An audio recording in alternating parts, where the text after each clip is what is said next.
Hey guys, let's make another low carb dish. Today we're going to do pizza, but we're going to make a romesco sauce for it that is incredible.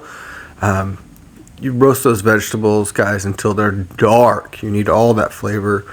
One of the reasons I'm doing this is, quite frankly, I'm old and I'm overweight. So keto is my last and only hope to lose some weight and get healthy again. So you can see this is a super simple sauce. I mean, you could do this in your blender. I did it like this just because I had it close, but you could even strain it when you're done. I'm not going to. I add a little white girl to that, a little of that MSG. I'm not going to lie, I love that stuff. Let's make some pakora bread, this time with no cream. Add parm, and it caramelizes beautifully in the crust. It's hard to describe it, guys. It's amazing. I always like to make a little something cold for the top. I like hot, cold, sweet, spicy, salty, savory, creamy.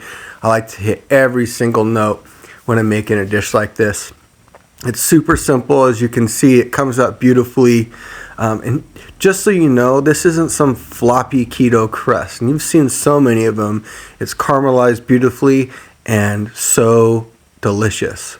Make this for you and your own.